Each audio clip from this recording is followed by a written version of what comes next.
One moderate versus 20 liberals featuring Tim Pool.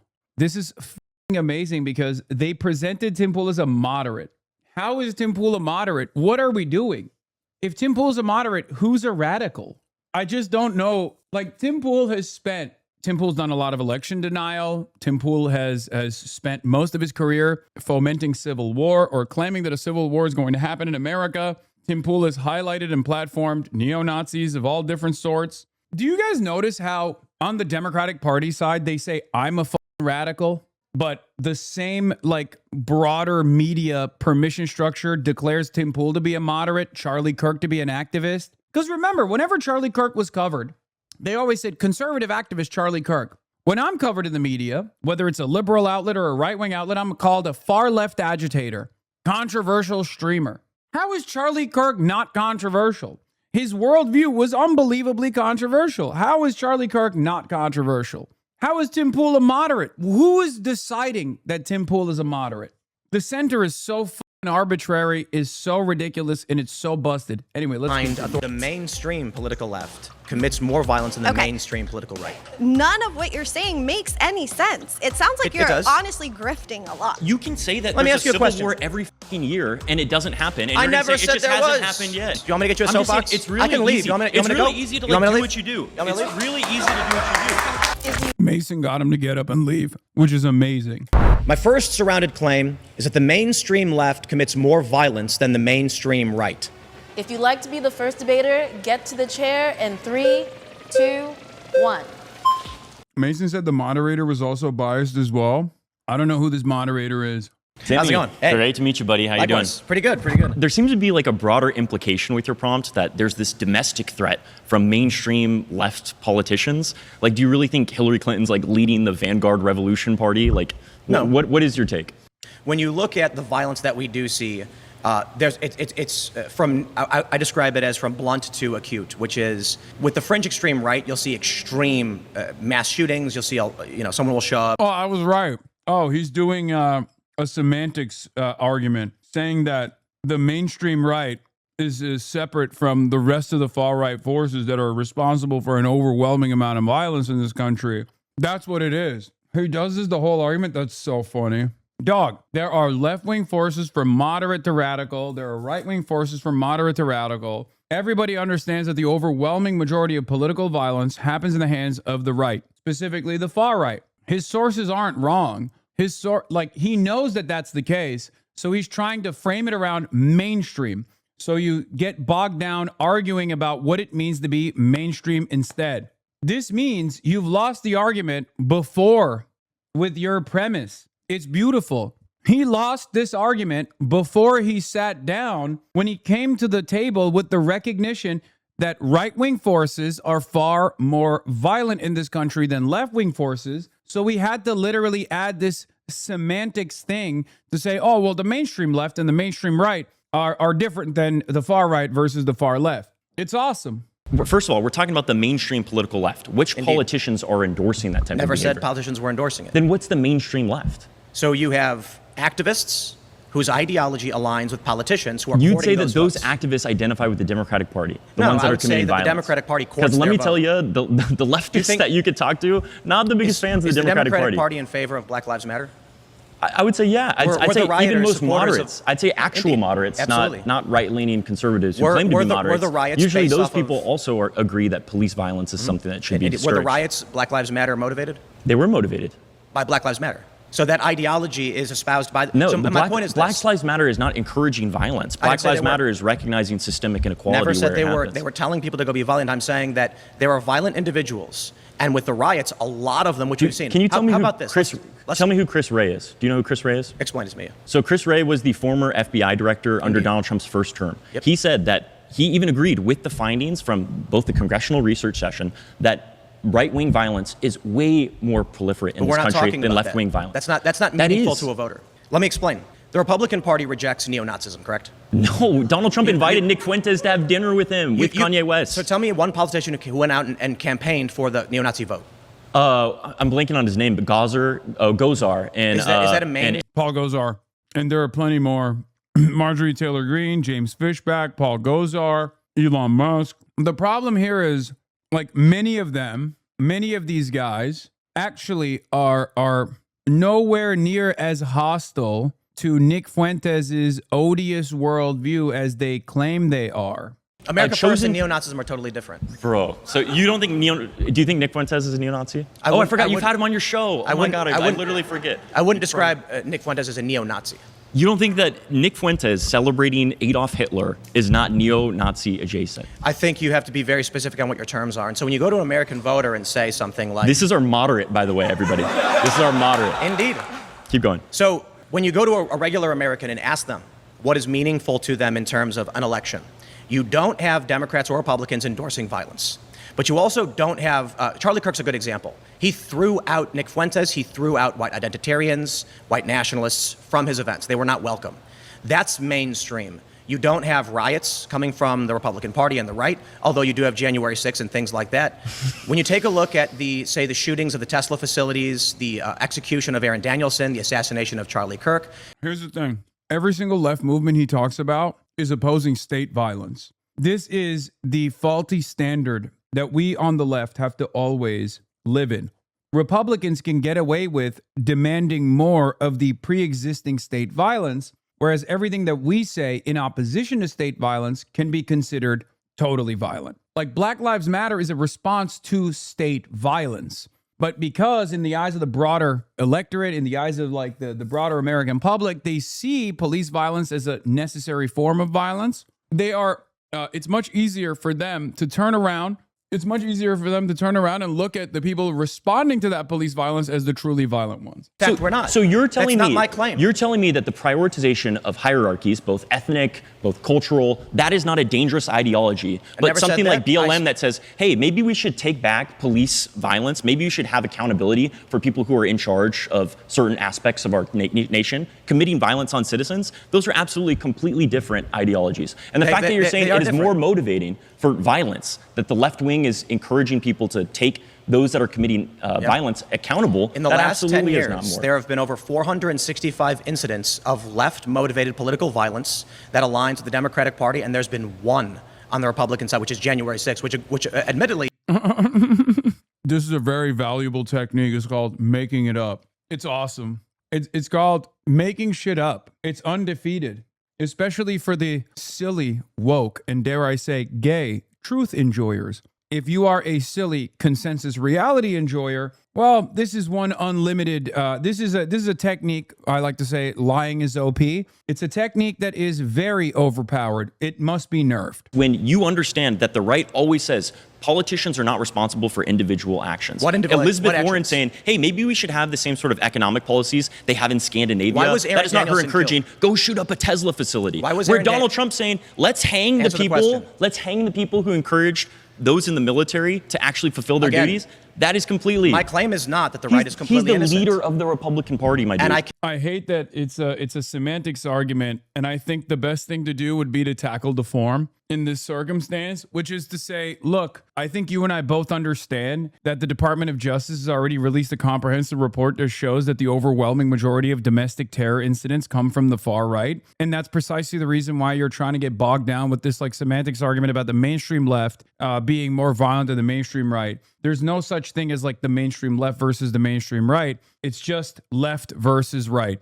And if you look at it, the numbers are still not favoring your position. You can say you disavow the violence all day, every day, but there's got to be a reason why so many far-right individuals are committing these sorts of crimes with regular frequency as opposed to far-left individuals. Like, that's it. Because at the end of the day, you're basically saying Donald Trump is a less violent force in American politics than like Elizabeth Warren or Bernie Sanders. And that's a psychotic position to have. So you have to like constantly turn around and say, do you think Donald Trump engages in less violent sentiment than Elizabeth Warren? Do you think Donald Trump engages in less violent sentiment than Hillary Clinton, right? Because then it's like you just come across like a psycho, right? Like, can you imagine someone being like, no, actually, you're right. The guy who says lock him up, the guy who like constantly talks about violently taking care of their political opposition, that guy is actually the real peaceful dove here. And the guy who will disavow every instance of violence across the board is actually the violent one. You look crazy. You will look crazy to people. The other side of the conversation that is frustrating, of course, as always, is that right-wingers get to traffic in violent sentiment by leaning into pre-existing modes of state violence. So Donald Trump doesn't have to say, we want a white America, even though he sometimes heavily implies it. But he doesn't have to say, we want a white America. We want to put immigrants in concentration camps. He just can say, we want ICE. We want a stronger border. But that's the same exact argument, because the underlying white nativism is exactly the same. That somewhere in there is a hidden premise that brown people are not as valuable as white people are. And that's why these third world brown folk need to go back to where they came from. And in most circumstances, they're not even saying they need to go back to where they came from. They're just simply talking about sending them to a slave labor colony in El Salvador. That's usually how these arguments work. Hasan is a liberal now? Wait, what? Why? Hillary loves killing people, but not in our country? Lib alert. No, I'm talking about like domestic violence and who is responsible for domestic violence. Of course, foreign policy is uniparty. Don't be crazy. That's not what we're talking about right now, though. We're talking about the mainstream left commits more violence than the mainstream right. They're talking about domestically. To say that these are equivocal at all is completely false. I condemn condemn 100% what Donald Trump said, calling for the death of those politicians. We have to move on. Great to meet you, Tim. Likewise. If you'd like to be the next debater, get to the chair in 3, 2, 1. And so when we're talking about who's more violent than who, we have to be very specific that the violence that is recorded in the data is not ideological violence. It's not this like rhetoric. It has to be evidentiary.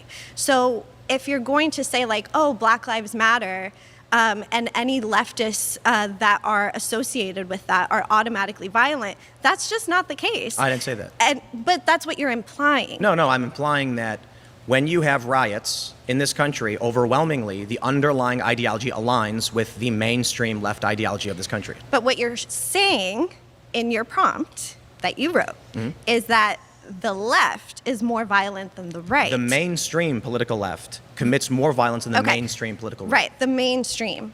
And Indeed. what I'm trying to tell you is that the data is not showing that that is the actual evidence. If it you're does, talking, no, it doesn't. It does. My team has put together over 10 years, 75 to 80%. I like that the data point behind his position is just one that he made up. I think that's cool. That's kind of cool. I mean, what do you do? What do you do in that situation? Yeah, proprietary made it up index. What do you do in that situation? You're like, well, sorry. Actual violence that is being tracked as domestic terrorism comes from the right. It's white supremacist groups. And white supremacists are not in a large political party getting voted for. Yes, they are. The Republican Party. Yeah. Okay. This is such a funny fact check. The 75 to 80% figure broadly is supported for fatalities from U.S. domestic terrorists since 2001, not for all instances or violence tracked as domestic terrorism. Research reviews find right-wing extremists responsible for roughly 75 to 80% of domestic terrorism deaths. They're also responsible for a far larger number of incidents as well, so it doesn't even matter. I like that Tim Pool's fact check was he just made this number up, and then her fact check is, yeah, she's right. She just instead should have said fatalities and not incidents. That's awesome. I mean, it is a fact check. It's valid. It's a valid fact check. I'm just trying to show you the disparity of like a person who's saying incidents instead of fatalities. One could argue the fatalities is worse, but doesn't matter. And the other one, they straight up said, we have no idea where Tim Pool pulled this data from. He must have made it up. That is the world that we live in now, where the quote unquote moderate, which I think is ridiculous that they're calling him a moderate, but the quote unquote right winger moderate is making shit up. And then the liberals or the progressives are broadly trafficking in truths. But they're not white supremacists, nor are the Americans voting for Republican Party because they want white supremacy. What do you think make America great again means? I think it means making the economy improve. I think it means building our cultural institutions. Well, according to what time? According to what time? I'll give you that. Probably the 80s, because Trump's an old man. I would say the 90s. Seriously doubt he 90s meant were the great. 80s. He's much older than the 80s. Well, your interpretation of Donald Trump's opinions is separate from when we see a riot, what is motivating the riot? When we his see opinions an lead assassination. his policies, don't they? Indeed, and Wouldn't you say no that's what one politics here is is all making the about? claim that Donald Trump is innocent, nor does he not have individuals who But engage you're in attempting violence to based make on a similar claim ideologies. that his type of ideology that leads his policy is not nearly as violent as the left, Well, how which many is riots have there been from the right? largely anti-capitalist, which is largely anti-fascist. None of what you're saying makes any sense. It sounds like It you're does. honestly grifting a lot. How many Republican riots have there been? Yeah, the argument of like Republicans don't riot, the left does, is again very stupid. Well, first of all, it's not even correct. January 6th is a great example.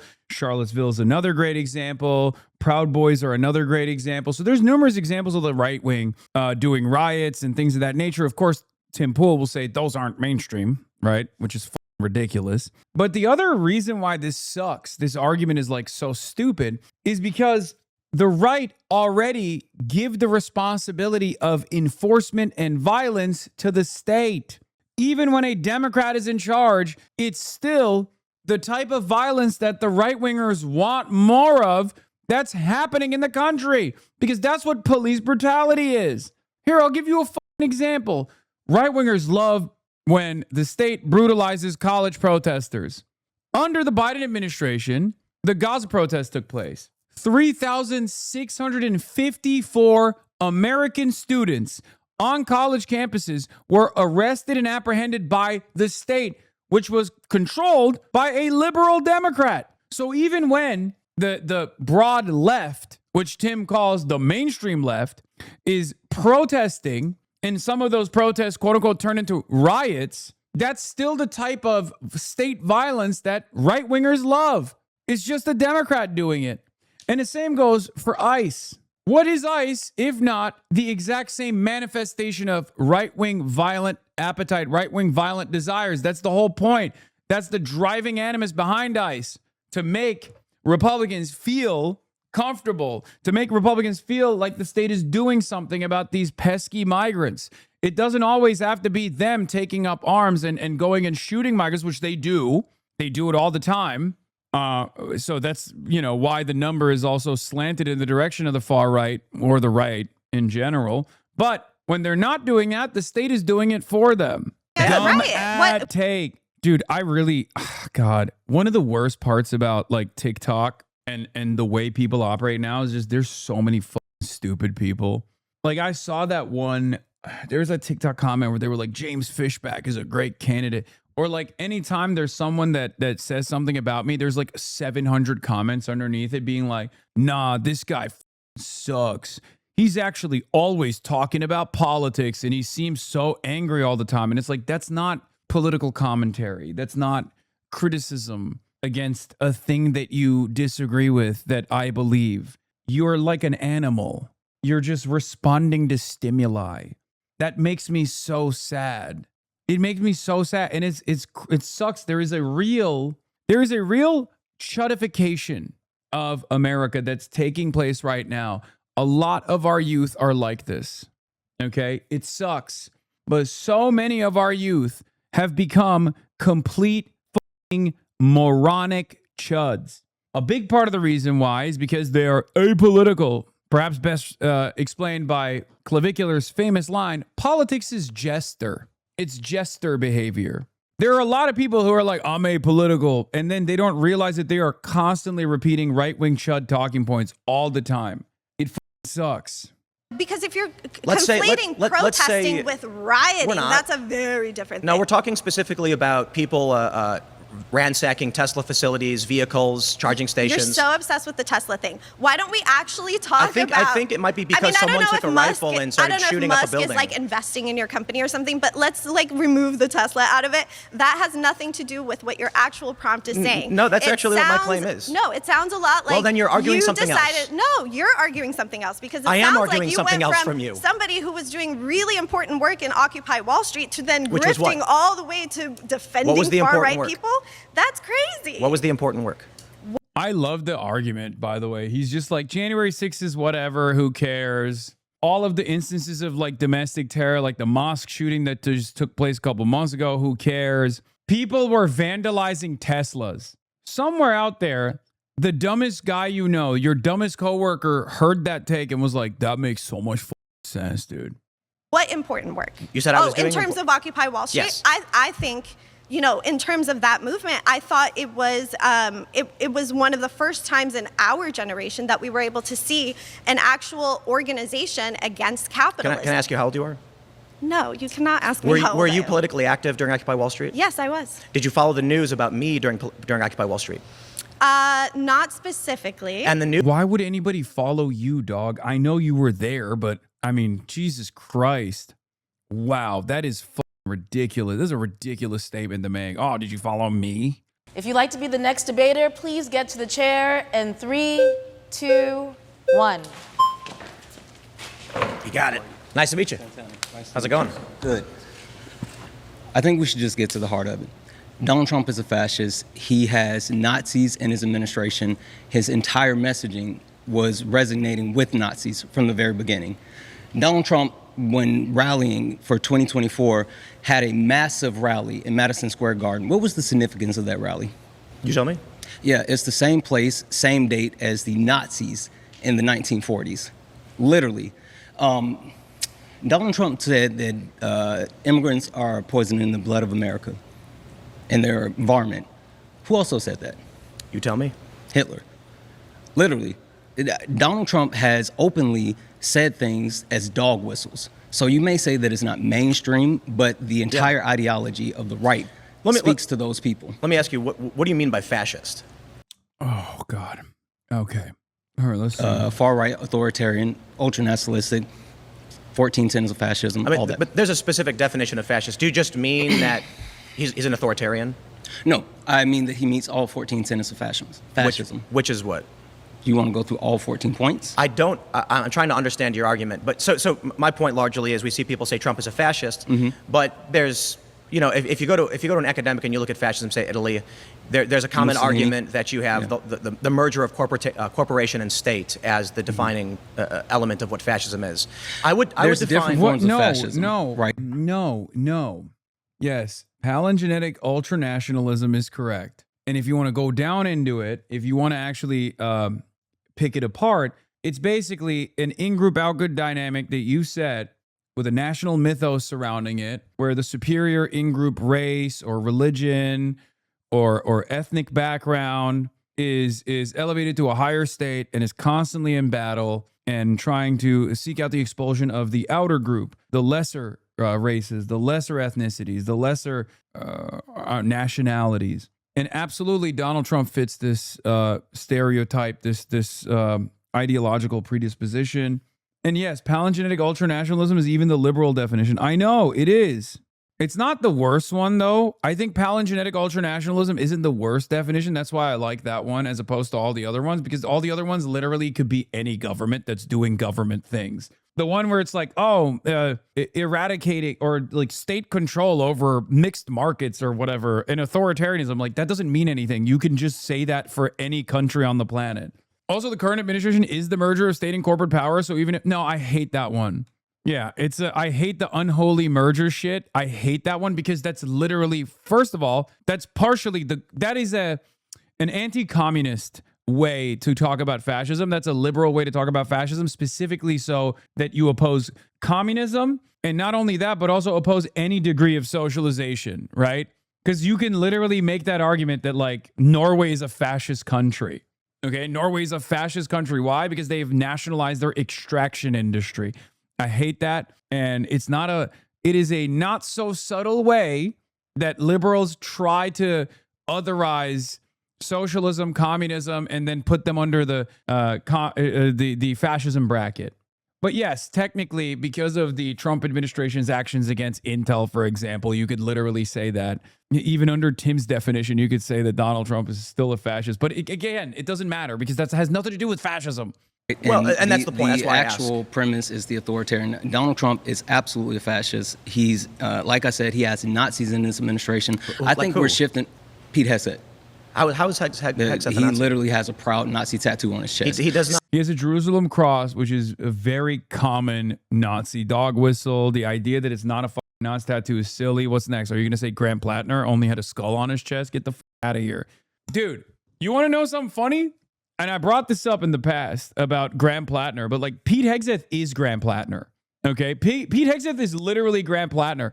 To give you another testament to how busted this system is, the Secretary of Defense, now Secretary of War, is the same as Grant Plattner, and Grant Plattner won the primary, and we immediately were like, you gotta get the out of here, big dog. Meanwhile, Republicans go, oh, drunk rapists with Nazi tattoos? Step right up. This also, once again, is what makes me so angry about media and mainstream media and where they shift their focus and their priorities on. I despise it. How much coverage was around Grant Plattner, which for the record, I'm not even saying is invalid, versus how much coverage still currently exists for Pete Hegseth being the exact same guy who's the fucking Secretary of War. Oh my God. This is what I'm talking about with fucking liberals, man. Liberals, you do not know how to focus up. You are always at the mercy of reactionaries, and they play you like a fiddle. The first thing I'll say is I think it's a bit disingenuous to characterize all of the property damage committed during BLM as left-wing violence, because there are going to be rogue opportunists. Agreed. Opportunists during the biggest civil rights protests in American history. That's first and foremost. The second thing I would like to say is I don't think it makes sense to confine political violence strictly in the context of individuals acting with political motive violently. I think it ignores institutional violence. Theoretically, you could say the 1960s civil rights movement was more violent than the counter-protesters, but obviously the institutional violence of segregation. I completely agree. Right. So, so what I would say is that... Wait, so then you agree with the institutional violence of police brutality, specifically the disproportionate targeting of black communities, is far worse than the actual negative consequences of said institutional violence that unfolded in largely peaceful protests, some of which actually escalated in the hands of the police into riots. Yeah, counter-protests were definitely more violent as well during that period. The KKK killed hundreds of people, and so did the police. But then you also had this goes back to the Hamas versus Israel equation as well. The standard of violence is always in the hands of the powerful entity, right? The colonial occupant, or in this case, the American state. So if the American state is more violent, then it's retaliation. The retaliatory forces are going to be just as violent in retaliation to the state violence. So the police were far more violent. The Klan was far more violent. And that's why the Black Panthers would also sometimes, or other, revolutionary activists would sometimes literally get into shootouts. Once again, it's never as violent. For the record, it's never as violent as the state, because the state maintains a monopoly on violence, and therefore the retaliatory forces can only try to match the standard of violence, but never actually match the standard of violence. Deaths under ICE custody has skyrocketed, even as a matter of absolutely. war abroad, etc. But domestic, I'd love to talk the war stuff. I'm a big foreign policy guy, but domestically, did this not happen during? No, he's not, dude. Ask him about Russia. Yeah, he's a big foreign policy guy. Ukraine is the enemy of mankind. Oh, it's my favorite clip of all time, dude. But I don't know that it matters anymore. This is psychotic. Ukraine is the enemy of this country. Ukraine is the enemy of this country. Ukraine is our enemy, being funded by the Democrats. I will stress this again. One of the greatest enemies of our nation right now. One of the greatest enemies of our nation. Oh, the very fact that he still has like any viability in the conservative movement spells trouble for like our literacy rates, spells trouble for where we are in political discourse in general. Also, the other side of this story is, of course, the fact that so many Democrats unironically think that I do this, but for Russia and for Cuba and for China. It's incredible. Like, this guy literally got popped by the FBI, got caught by the FBI. Our Department of Justice found this motherfucker getting hundreds of thousands, if not millions of dollars from the Russian government to do pro-Russia, anti-Ukraine propaganda, and he still gets called a moderate on Jubilee. $100,000 per week. Oh God, he made so much money. Barack Obama's administration. How the fuck was that not considered treason? That is pretty crazy. Dude, I would literally be thrown in. If I did what Tim Pool did, but for China, in the way that like some of these liberals claim I do, I would be under the... Democrats would throw me in prison. It wouldn't even be Republicans. They would kill me. They would Gaddafi my ass. Like it's kind of crazy. It is kind of wild that he can just operate as a state asset for the foreign adversary, Russian state. God, Republicans get to do whatever they want in this country, man. How does that not piss off everyone all the time? How does that not frustrate people all the damn time, dude? It blows my mind. The hypocrisy is endless. Yeah, this is what I was thinking of when I said political TikTok is so much worse than Twitter. TikTok politics might be a genuine mental illness. This is why we need James Fishback for president or Dean Withers. And it's James Fishback doing the Nick Fuentes oh God, TikTok politics, man. Because ICE is an executive agency, they do, and the police operate department in commandment Minneapolis is under the Democrats, yes. Right, and we all agree that there's problems there. But they're criticized and often on the other end of left-wing protesters. So, for instance, the protest against ICE here in Los Angeles, it's usually against left-wing. So, what is it? Left-on-left violence? Is that what you're claiming? Sometimes, yes, absolutely. You think police protesting against or committing violence against left-wing protesters? It's left-on-left violence, really? Yes. I think that's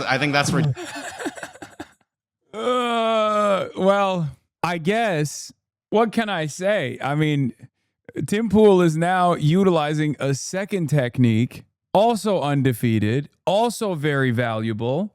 It first was lying as OP. The second one is just be a dumbass. Okay, just being an overall dumbass. Because if you keep them guessing and they can never guess your next move, they can't really have a normal conversation with you because you can just say insane things like that. And you're just like, what the fuck? What? Yes, historically, police brutality is left violence. So police brutality against Black Lives Matter protesters is left on left violence. Ridiculous and absurd. The police who live in these cities tend to be more moderate, but they're not. Literally not true. Literally not true. 86% of cops voted for Donald Trump over Hillary Rodham Clinton. There's never been a moment where police, as an institution, has not overwhelmingly voted for the Republicans. That is the most insane thing he's ever said. I don't really care about like the partisan dynamic here in any way, shape, or form. Even if they were liberals and Democrats or whatever, they would still be cops at the end of the day. But the idea that cops in blue cities who famously don't live in the cities anyway. Does Tim Pool know anything? Does this man know anything? Throughout the history, there's only been one leftist cop, and he was in the DSA cop, and that's it. And he got kicked out, okay? First of all, cops famously don't live in the jurisdictions that they work in. That's, famously, that is a big problem, as a matter of fact. That's kind of like one of the points for community policing is like, oh, hire from the actual community.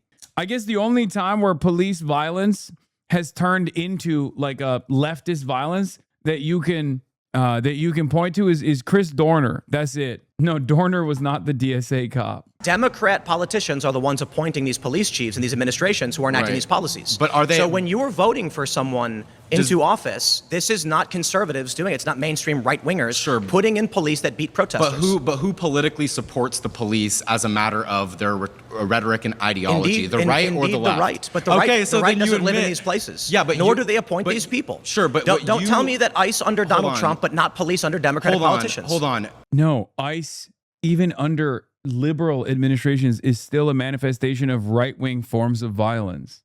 But it's state violence anyway. We're not talking about, when we talk about violence, are we talking about my understanding of violence, which also is state violence? We can even talk about it as the structural forms of violence.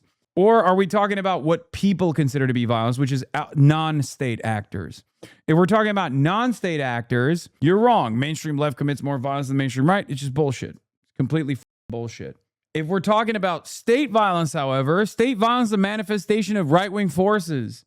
Unless you think like, I don't know, any kind of enforcement action against like anti-vaxxers is considered left-wing violence. Maybe that. Like, I don't know. His understanding of violence is all over the place. It's very strange. Tim Pool's doing peep the badge. It says people's police. Under libtarded administrations, the cops point to their badge and go, see, it says people's police, actually. Peep the badge. I'm brutalizing you, but leftistly. So it's important to recognize that simply I condemn is not sufficient when the Republican Party has created a permission structure for individuals to go out and do violence against, I'm about to tell you, with impunity. Immigration and Customs Enforcement is a good example. Law enforcement. The Trump administration, they violated, electoral process. They've lost in the courts 10,000 times, right? That's not true. It is true. Politico actually released a report on it. Yeah, they lost 10,000 times. I'm sure it would be like 10,000. They murdered numerous American citizens. And guess what happened to the individuals that carried out those killings? What happened to them? What happened to them? Have they been prosecuted? Any investigations? Do you know? I believe they have not. Why? It's almost as if when you commit violence, you're wrong. You're going to be protected. That's what's going on. That's why Kristi Noem went out and said that Alex Preddy was a domestic terrorist. That's why Stephen Miller said the same thing. And everybody in the entire Republican Party apparatus is echoing those talking points. Yeah, Tim Pool was also cheering Renee Good's death. This is one of the first instances where this dumb liberal guy, Joshua Reed Eagle, actually brings up a good point here. Okay, let's take a look at how Tim Pool responded to Renee Good's murder. First of all, when these people come out and go, Tim's a bootlicker for defending us, I'm like, no, you misunderstand. It's my boots. It's mine. I voted for them. I'm wearing the boot. I'm stomping on the ground. I ain't licking anybody. I'm clapping for these people that I said, please go out and enforce the law. And anybody else who's cheering for... Moderate, by the way. I love moderation in my politics. Okay. I love moderation. That's like, bro, that's calling me a moderate. Like, I know I'm not a moderate, right? I'm nowhere near in terms of there's no moral equivalence with what I speak on and what he speaks on and what he defends, of course. Having said that, I would recognize that I'm not moderate, but neither is Tim. Moderate under what standard? He's moderate for 1938 Nazi Germany, I guess. This is why moderation is such a frustrating, constantly shifting target. It's just so annoying. People say, I'm a moderate. Or who voted for it too, we're all wearing the boots. You're the one crying. By the way, this perfectly identifies the insecurity in fascist movements, both historically and in contemporary fascism. It's the idea that the state enforcement and the state violence is somehow actually making you feel powerful because the state is taking care of your enemies, your ideological enemies, the enemies that you've invented in your mind. It literally is a power cuck fantasy. It comes with the recognition that you are powerless. It comes with the recognition that you know you're a fucking loser and that you have no power in this process whatsoever. Law enforcement, duly elected by a population that voted in plurality for ICE to go out and engage in these behaviors. American citizens? Which sometimes, yes, absolutely. And they voted for ICE to kill American citizens, really? Yes. Do you? The average Republican, I don't think they're that crazy. Who said the average Republican would vote? But do you not believe that there are people in this country that would vote for ICE to harm people? Is this your argument? Do you believe? This is terrible, Tim. So you think not a single person in this country? Wait, why would he? Oh my God. Why would he lean into that? He said, yeah, me and my crew, we're fucking crazy. We voted for this awful shit. I mean, I guess he's not wrong. It's KFC double down time, baby. He just said, yep. The best argument against my claim actually is that the right, when they get levers of power, will use law enforcement as their vehicle for the violence that they want to engage in. Those things are all fair. My point is that we are not. That's a nice, long, drawn-out concession. Thank you for. But it's not a concession because maybe we agree. Okay, my controversial take, and no disrespect to even Mason as well, but the first 25 minutes, even for such a faulty premise, wasn't as much of a ritualistic humiliation for Tim Pool as I wanted it to be. I'm not gonna lie. This section was kind of ass because it was mostly just like semantics, mostly semantics about mainstream versus non-mainstream. Because, like, the facts are not on his side. I think that even Republicans that watch this, their takeaway won't be that Tim Pool got destroyed in the first 25 minutes. But, let's wait. And let's see where this goes. Yeah. If I go on Jube, I'm going to be like, you have to put me down as a moderate. Yeah. The title is Moderate versus 20 Hogs. Give me the hoggiest of hogs. Moderate versus 20 chuds. Nicotine, the ultimate biohacker secret weapon, has made a wild comeback. Founded claim that the Democratic Party has embraced authoritarianism. Let me guess. COVID, right? These guys have one thing, and that's COVID. From the American perspective, and I guess there's a little bit of truth to this, right? All government functions are authoritarian. Depending on how far down the right-wing rabbit hole you are, you even say taxation is theft, for example, right? Libertarians think that taxation is theft and that the government is authoritarian and forcing you to pay taxes, stealing money from you at gunpoint. If you don't pay for it, you go to prison. And I guess it's technically not wrong, okay, because it goes in either direction. Authority is a normal and necessary function of governance. It is. My argument, and I think the socialist argument in general on authority, the socialist position on authority is that the government should play the role of authority. However, the goals should be to create the most productive society, create the best possible society. I can't even talk. Create the best possible society, as in generate the best possible outcomes. So yeah, authority, simply put, is an enforcement of a certain set of laws, rules, regulations, restrictions that everybody has decided are apt, they're adequate, they're necessary. So technically, you could say seatbelts are authoritarian. Drunk driving laws are authoritarian. For pedophiles, the age of consent laws are authoritarian, right? Do you see what I'm saying? And for Tim Pool, I suspect he's going to say COVID restrictions were authoritarian. That's what he's going to say. All right, let's talk about authoritarianism. Yeah. What does an authoritarian government do? So it's typically, and particularly in my claim, it's a reference to suppression of dissent, suppression of speech, control of voting, or manipulation of voting. Wait, wait. Dog, you chose the worst prompt for this. That he's just describing what the Republicans are doing currently. What the f-? He's just like, my definition of authoritarianism is actually what Trump is doing currently, down to a T. And I really like it when Trump is doing it, but I hated it when the Democrats were doing it. Because what did the Democrats do? Joe Biden made every vaccine truther get banned off Facebook. That's authoritarianism. When Donald Trump is actively trying to create the new McCarthy trials, that's actually freedom. I voted for this. I like it. I'm wearing the boot. Just a few hours ago today, Trump subpoenaed reporters for trying to report accurate information on the war in Iran. Wow, he said, that's terrible. No, that can't happen. Awful. That's way more authoritarian than what we're seeing on the left here. Well, I mean, it's hard to quantify what is more or less authoritarian, but certainly bad when President Trump is trying to stifle speech. Wait, really? What's more authoritarian, America or China? What's more authoritarian, North Korea or the United States of America? What do you mean? It's hard to quantify. It's your f***ing prompt. What do you mean it's hard to quantify what's more authoritarian? Why is that your prompt?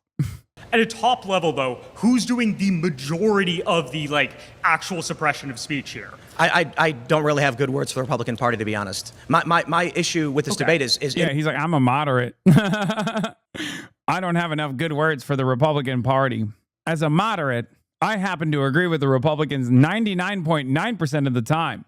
And that 0.1% of the time, I still agree with them, but I act like I don't. I'll make a claim about the Democratic Party, which has done awful things, and the immediate response is, but the Republicans. And I don't like Republicans. Here's the thing. Dog, he said Trump was going to win a 49-state landslide. What are you talking about? Who is this for? Wait, is there a single person on the planet who thinks Tim Pool is like a moderate or a hater of the Republican Party? Is there anyone out there who actually believes that? Is there anyone in his audience that believes that? At this point, you can't climb back onto the fence, man. Yes, I've met them. Wait, what? Really? There are people who, no, they're right-wingers, and they like the idea of someone who is not always someone who is fair and balanced, who defends the Republicans. But they still understand that he's always defending the Republicans. Oh my God. People can't be that stupid, right? Oh my God. I guess they are. We have a real crisis of stupids. Yes, the guy who watched Roach at my work. Wait, does the guy who watched Roach also think Asmund Roach is a moderate? So the moderate position is murdering immigrant children? Like your coworker watches a guy who says like Nick Fuentes has good ideas, a guy who says like everything Trump has done is spectacular, a guy who is demanding that Border Patrol murder migrant children. That guy is a moderate? Do you really believe that? Come on. I mean, I'm going to be honest. I kind of do. Yeah, because people are really stupid, bro. People are dumb as shit. I just don't even know what would be more right-wing than that. Like a demand to murder children in the hands of law enforcement. Like if you consider that people are not that bad, think of the average person. I do. I meet the average person all the time, but sometimes I also think about like how dumb the average person is. And I think maybe as long as someone says they're a moderate, people don't really think beyond that, where they go, look at this moderate guy. I do legitimately believe that if I presented myself as moderate all the time and I said I'm moderate, but then advocated for whatever I'm advocating for currently, I probably would have a bigger, more charitable audience of like stupid people who would be like, what do you mean he's just moderate? He just wants healthcare. That seems like a moderate position. Like actually, I think like a lot of political normies, I think genuinely think that like being apolitical is like the highest state of being. Like, oh, I'm too smart for politics. It's the rat race. Both sides don't give a shit.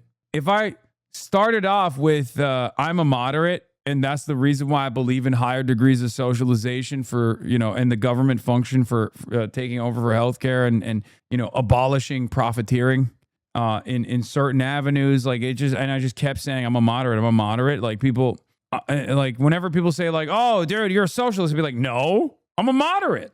I don't agree with socialists at all. I'm a moderate. Let's look at ICE. 3 American citizens have been killed by ICE. That's way more than the number of American citizens killed by immigration enforcement under, say, Obama. But it's way less than the amount of American citizens killed by Barack Obama. No, it is. Yes, it is. Okay. Look. I don't want to be disrespectful, but one of the biggest issues to me is the extrajudicial assassination of Abdulrahman al-Awlaki by the Obama administration. And this is what, early on in my life, when I was very anti-war, very lefty, still anti-war, and voted for Barack Obama, and then he murdered. Are you in favor of the war in Iran? Absolutely not. And Barack Obama killed a 16-year-old American citizen who was at a civilian restaurant in Yemen. We can play These are this all game. bad we can things. be like, oh, well, both parties are pretty bad. I just don't believe that Tim Pool is anti-war. I'm sorry. Is Tim Pool anti-Iran war? He's just saying it, right? Like, I don't watch Tim Pool, so I don't know. But he's been so pro-Israel, I doubt that he's anti-Iran war, right? Never mind. First thing that comes up is Media Matters. All the way back. In March, Tim Pool says the Iran war looks to be a massive blunder and that the facts are being reported does not bode well for Donald Trump. And this is looking to be a massive, massive mistake.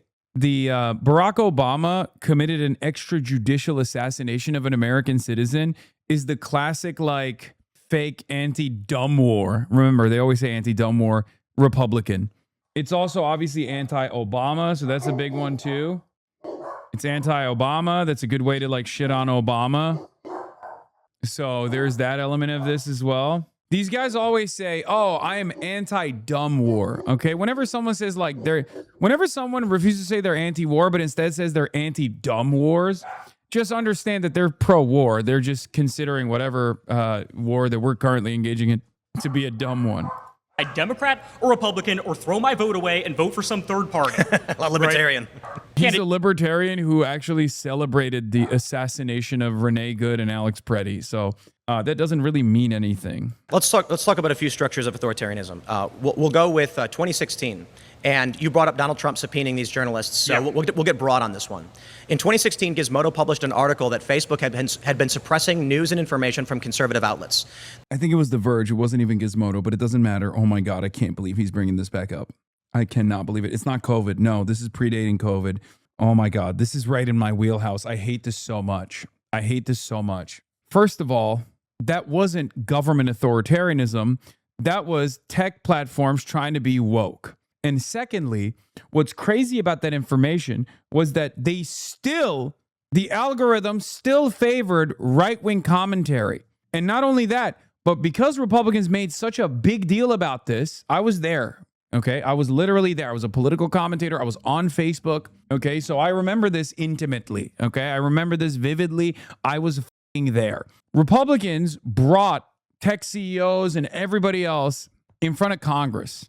And they bullied them in the same way that under the Biden administration, they had brought forward, Gay and all these other presidents, colleges to bully them and badger them over the head with like anti-Semitism allegations because they weren't sufficiently pro-Israel on the campuses.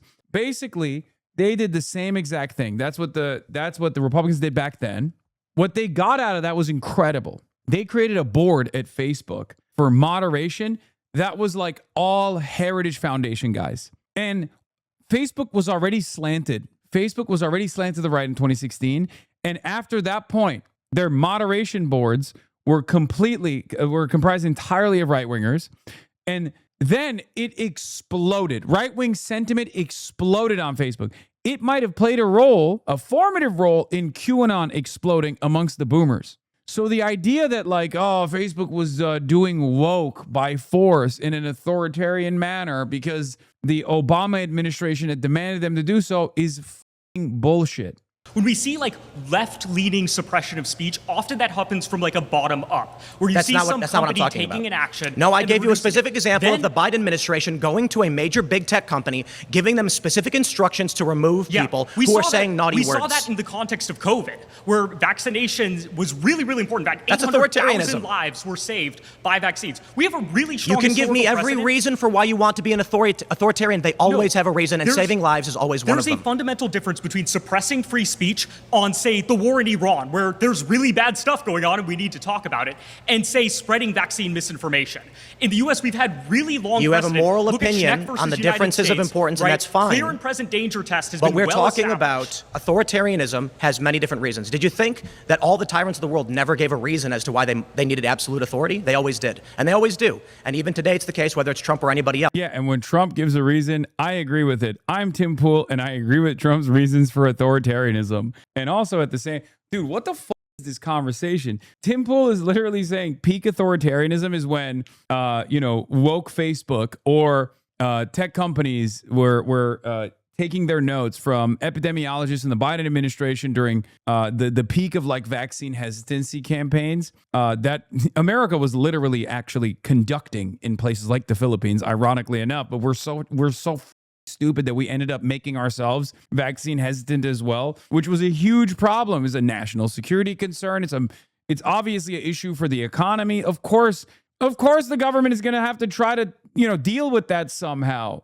And we are still forced to deal with it. Ironically enough, the vaccine hesitancy in America is abysmal. It's crazy.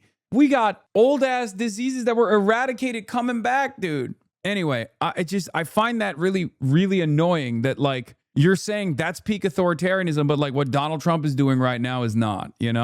What Donald Trump is doing right now is valid. It's nowhere near as damaging or devastating as what Biden did with the Facebook thing. So when Biden's administration said, because COVID misinformation kills, we will silence you, that's authoritarianism. You can argue that you agree with it, but it still is authoritarianism. How about we can use Cuomo in New York as an example? He shut down churches in violation of the First Amendment, and when he was sued and lost, he issued...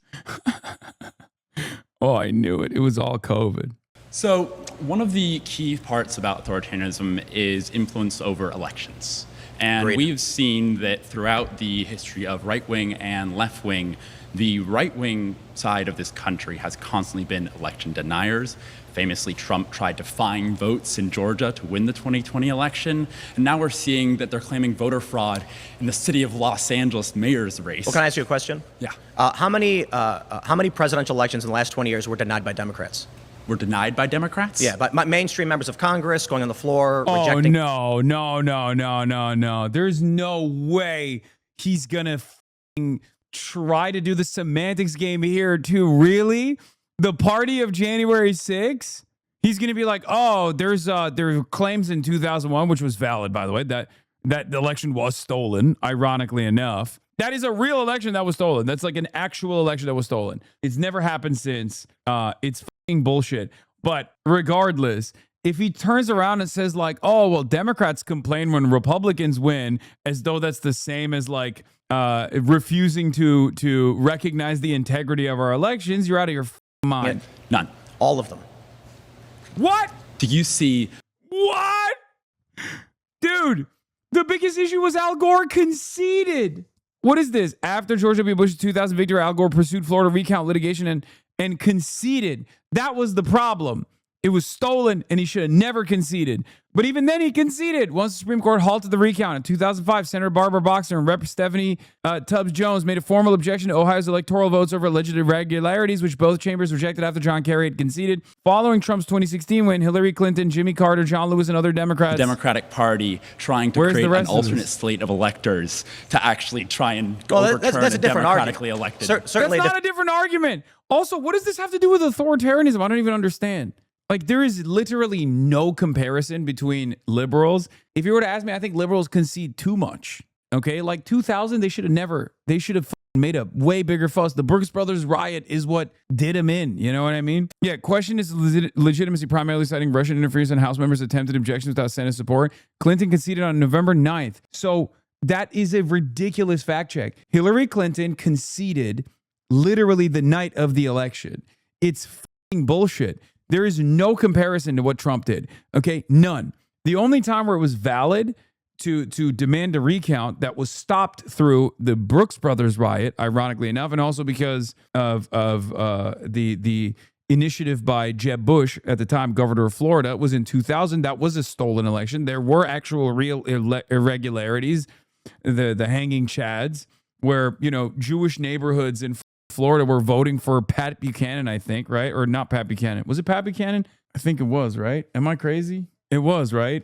Yeah, anyway, it was ridiculous. It was ridiculous. It was not, it was totally stolen. But I will say, while it is not particularly mainstream, there actively are groups across social media that believe the election was stolen. Just go on Threads for a few minutes. God, Threads. You will see tons of progressives arguing the election was stolen. Tons of bots. I'm really big. Wait, what do you mean tons of progressives argue that the election was stolen? Who gives a fuck, dude? What are you talking about? Give me a prominent Democrat. Give me one prominent Democrat that has actually ever seriously advanced the argument that the elections were stolen. Ever.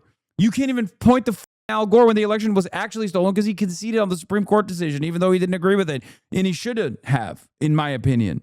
I want to ask you a question. Let's say there's an election that takes place, and a ballot comes in 3 days after that election.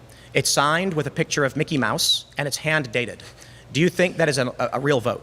So guess what? In California, when you don't have a correct signature, you can do this thing called ballot hearing, where you take that ballot back to the voter and you say, is this really you? And you have to get that signature again. But in that I case, I don't think they registered with the Mickey Mouse signature. Well, that's actually legal in California. In fact, the example given, I think, in Santa Barbara is a Kirby star image. Now, the challenge with this is, and that's why I'm not a fan of the fraud argument from Republicans. Just stop saying fraud. This is legal in California. In California, you can draw a picture of Kirby star in any manifestation. God. Let me just address something here, okay? Something that I repeat all the time. American elections are safe and secure. Regardless of what Republicans lie about, American elections are safe and secure. They have been endlessly investigated by Republicans, by bipartisan committees. The notion that American elections have high levels of irregularities is fucking bullshit. It's completely made up. The fact check also presents that as well. The Santa Barbara Mickey Mouse signature claim traced to a rhetorical comment by a local Republican official about in-person polling place sign-in sheets, not evidence that a ballot with a cartoon signature was accepted. The same Santa Barbara GOP review ultimately found no voter fraud. Anyone in the world can draw that picture of Kirby. So in California, the challenge that but not everybody has the same name, the same social security. But the point is, if a ballot is received by a homeless shelter, anyone can fill it out and draw a picture of Kirby Star. There's a limited number of ballots that get sent to registered voters who are registered with the state. Well, it's universal mail-in voting. And for instance, there was a homeless shelter in Venice Beach that received 185 mail-in votes despite no one living there. And so, yes, because people that live on the street have addresses registered to shelters because they don't have anywhere else to get mail. And so what we've already seen is undercover video showing that activists do go to places like Skid Row and secure voter registration, where in one video, a man who's clearly not a woman says his name is Teresa, sure, he'll fill it out. Now, the problem is that man will fill this out under the name Teresa. He will sign, he'll put an X, a mark, which is legal in California. The other issue is that ballots can be received, so it gets complicated, but in California, if a ballot is received before the election, it can be hand dated. If it's received after the election, it has to be post dated. However, a ballot can only be rejected if two independent officials can prove beyond a reasonable doubt it has violated one of these tenets. So I do take issue with Republicans saying voter fraud all the time when it's legal to do this in California. What's the margin of victory for the Democrats in the state of California? Let's look. California presidential election result. In 2028, 58.5% of the state voted for the Democrat and 38.3% voted for the Republican. It was actually higher than 2020 for the Republican side. Or did I say 2028? I'm sorry, I meant 2024. Oops. I just admitted that the elections are stolen, and I'm giving you the future election. Okay. Let's see how many people voted, though. I want to see what the number is. I know you like the number. All right, let's take a look. Okay, what are the number? Okay, 2024 Kamala Harris running for president, right? 9.2 million votes, give or take. For Donald Trump, only 6 million votes. So the difference is 3.2 million votes. Is Tim Pool claiming that there are 3.2 million homeless people in the state of California that had the false registration of ballots? Is that what happened, Tim? They found 3.2 million fake ballots? Now, of course, these elections are unbelievably secure, and people, there's investigations conducted after the fact. So I don't know if Tim Pool thinks that there are 3.2 million false registered homeless people with Mickey Mouse signatures, but that would be f***ing insane, don't you think? It is such a crazy argument that this would actually break elections altogether. Okay, there would be bedlam, there'd be riots in the streets. It's ridiculous. Thea Rahman surpassed Karen Bass, both Democrats, in mail-in votes only after Election Day. Because... Wait, what? No, I hate this argument. Oh my God, it's the dumbest argument. I hope this guy knows the answer to it, because young people vote late. Young people drop mail-in ballots in California, but late, closer to Election Day or on Election Day, myself included. Young people vote later, and Thea Rahman won the young vote. Well, the truth is that the DSA on their website advocates for ballot harvesting, which is legal, and they're allowed to do it, and more power to them. It's very smart. So do the Republicans. Effective. They go to senior centers all across the country and get. Okay, we're going to pause votes. here. You've been voted out. Yeah, what? So they ballot harvested? What? Elections, as you were talking about the other person before, I think are sacred. I think elections are sacred, and I believe that they are the most fundamental thing to American values and democracy. I just don't understand. There's so many more things that they could be talking about instead of elections as far as Trump's authoritarianism. Am I crazy? Am I wild? Like, why aren't they talking about like ICE murders, like unprosecuted ICE murders, Trump's crackdown on free speech, Trump advancing the Project Esther and Project 2025? Big components of Project 2025 are obviously about, like, I think Tim kind of redirected the conversation back to elections, weirdly enough, when they should be talking about the National Security Presidential Memorandum 7, NSPM 7, that has declared anyone and everyone that's a political dissident to be a terrorist potentially. You could talk about, like abortion restrictions. I mean, there's so many different functions of the government that Donald Trump has greatly accelerated that is authoritarian. Yeah, expanding presidential immunity, like...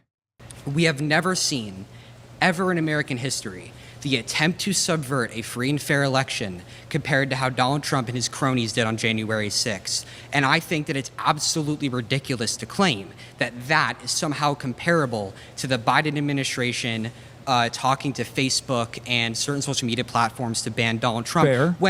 Never mind. Fair take. I think that's a fair standard. If you are complaining about Biden, about Joe Biden, like cracking down on speech or whatever, but like you don't consider the January 6th shit to be like, far more authoritarian, then it's, it's a problem. In 2016, I was fervent for Bernie. He was talking about securing borders because the Koch brothers, industrialists, wanted to bring in cheap labor. He was talking about getting better wages for the working class, supporting unions. And I said, this is the only guy who's been speaking to issues for the past 20 years that actually matter to working class American people. And what did the Democratic, absolutely, and what did the Democratic Party do? They used super delegates to make sure he could not win.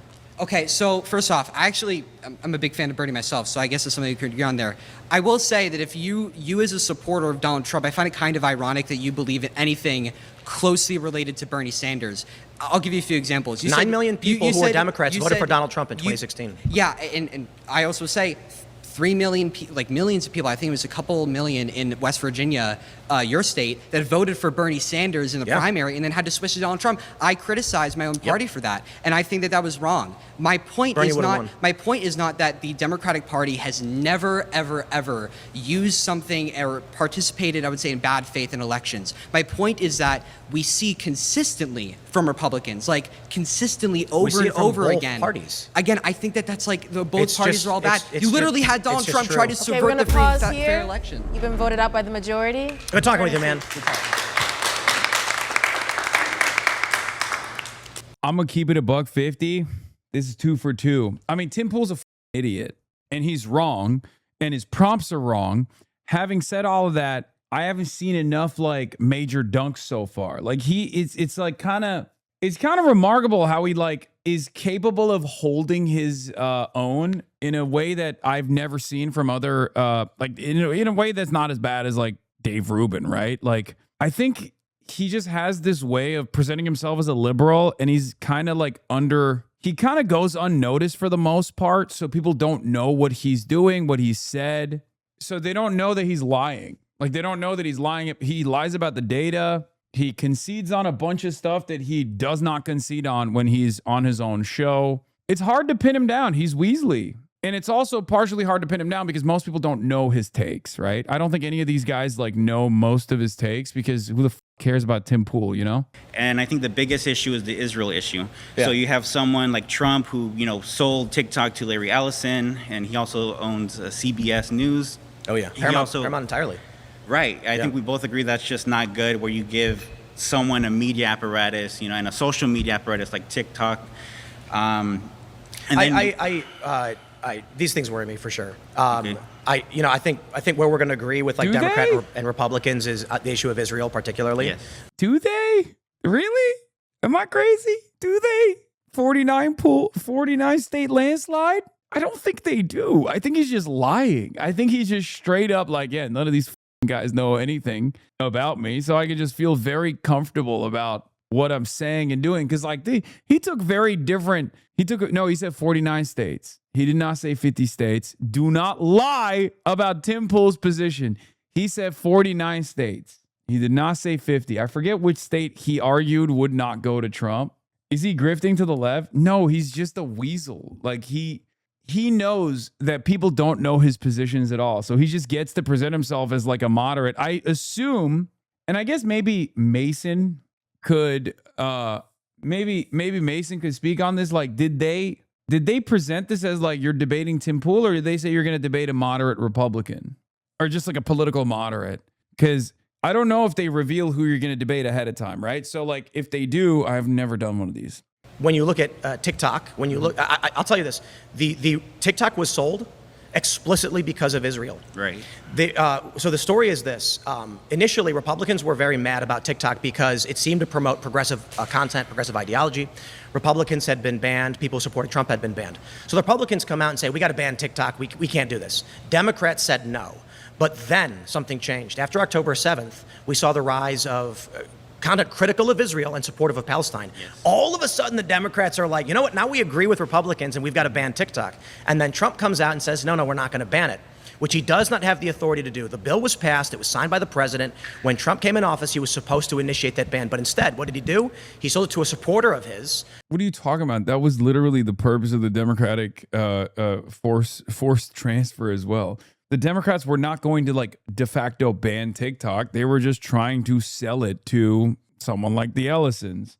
Structure of that content to benefit his worldview, which does align largely with many establishment Democrats.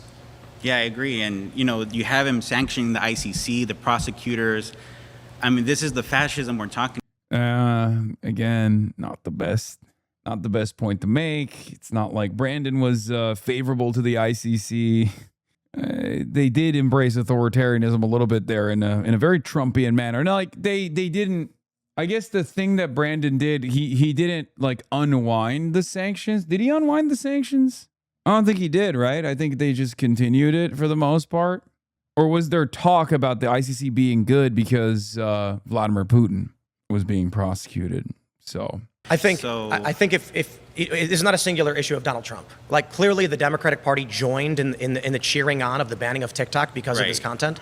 And so I think that just shows that we've got an authoritarian problem in this, elite circle of whatever the military industrial complex or big banks and all of these, wealthy groups. They're interested in similar things. Is he trying to present himself sincerely as a moderate to like a new audience or something? Is that what's going on?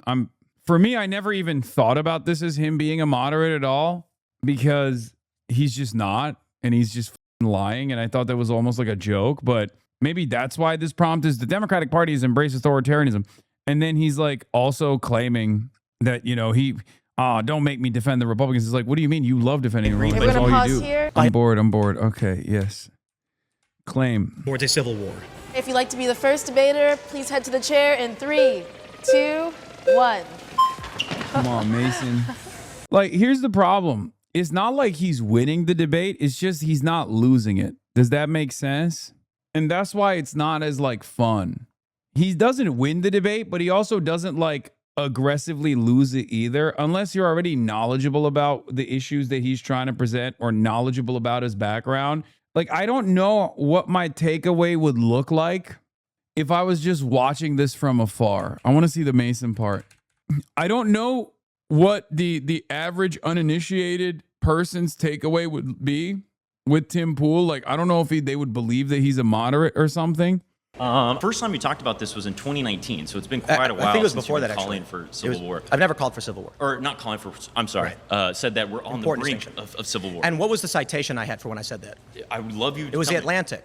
Okay. And it was a journalist who interviewed several national security experts who said that there is a range of opinions in the national security space that the U.S. is trending towards a civil war. Notably, that when you cite people like Stephen Marsh, journalist, as well as Barbara F. Walter, former CIA, the U.S. academics describe the period that we're in as civil strife, meaning there's a criteria of death that has occurred for political reasons over the past year or years, for which the next phase would be civil war. However, we'll make my point, tracking towards it, I've not said that it will happen, although there's been many people who have said that we are in a cold civil war or some kind of cultural civil war. I always caveat because I don't actually have a strong prediction.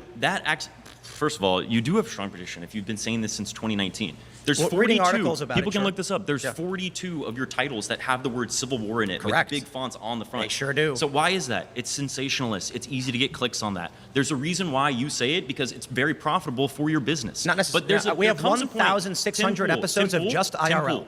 There comes a point where people stop taking your predictions seriously. Are you going to make an argument, or are you mad at me? I'm not mad at you. Okay, then let's make an argument about whether or not we are tracking. No.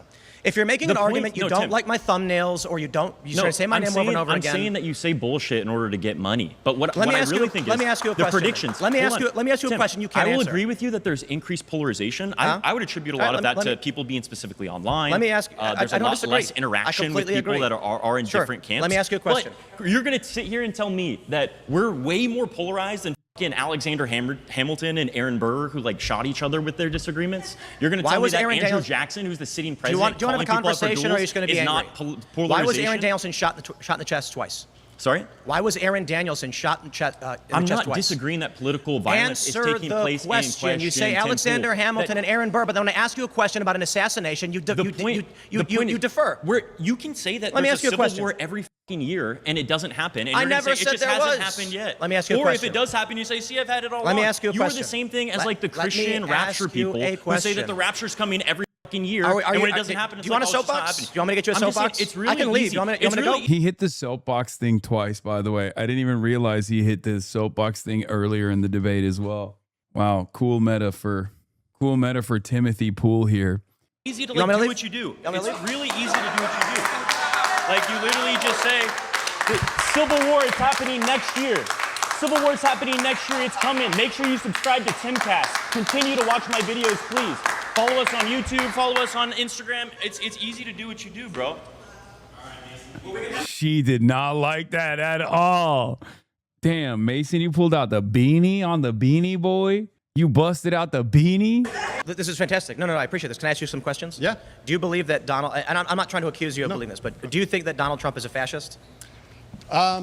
Yes, I do. Do you think that there are Nazis in his administration? in his administration, few. Yeah. Do you think that I mean, how do you feel about them using the military to go after undocumented migrants in this country? Like, the argument is so crazy. Your chat cooks my laptop out, or stop it. The argument is so crazy because, like, these are prompts that make no sense. But to us, they make no sense because, like, Tim Pool has constantly claimed that America's on the verge of a civil war. But, like, none of these have anything to do with his defense of Donald Trump. So I think he tried to expertly pull a fast one on the Jubilee guys and tell the Jubilee guys that he's a moderate or something, and the Jubilee guys didn't do their due diligence, or they're just content brained, so they just let him get away with these prompts. Like, this is not really a debate. Like, the first one was a little bit more of a debate because the first claim was, the mainstream left commits more violence than the mainstream right. Like, it's bullshit, and he's trying to do a semantics argument. But even the second claim where he says the Democratic Party's embrace authoritarianism, he literally is not saying the Republicans haven't. He's just saying that the Democrats have. Skip to Charlie. I don't know which one is Charlie. Oh, this is Charlie. Oh, it's Sniz. The person who debated the Ulick Sniz guy. Okay, let's see how she does, or they do. I shouldn't refer to her as Sniz, but you know what I mean. I didn't mean it like that. Enemy Charlie on Twitch. Fuck. You know what I mean. You know what I mean. It's such a pivotal moment. That is not how this person should be remembered. They're great. Okay, they're great. They're great. Oh no. Oh, I condemn myself. Oh, Jesus. She gonna start calling you 9/11? I mean, fair, valid, fair. What the fuck Sniz means? I hope someone reply to me, maybe. Okay, so this is Enemy Charlie. They're a Twitch streamer, and they do debates. And one of the most viral moments of the guy, Andrew Wilson, who we watched get fucking destroyed by Candace Owens yesterday, one of the most viral moments is that guy debating Enemy Charlie and getting so flustered when Charlie turns around and says, like, you talk a big game about being, living this like trad lifestyle, but your wife has like 7 previous relationships and like has children with numerous people. And then he gets so flustered. Charlie answered your question. Contestants didn't know who would be debating until we showed up. So imagine everyone's shocked when Tim Pool's the moderate. This show was also pitched as 1 moderate versus 20 progressives, and they create. Okay, yeah. That's what I was suspecting as well. The idea that these people seemed like kind of not ready for Tim Pool at all. Where's the clip? Here, I'll just show you the clip. So Andrew, can I sell you on my worldview? Yes. Your wife has 3 baby daddies and has been married twice before. And you under your religion. Yeah, okay, this is like meme-ified, but he turns around and goes, "Hey, well, you like Sniz."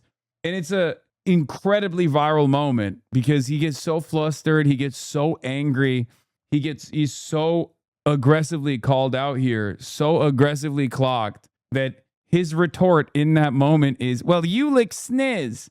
That's why I called her the Snizzler. Leadership, that is being financially disenfranchised to incentivize a civil war. And we don't really have any strong progressive leaders in office currently that are being meaningfully financially disenfranchised the way slavers were.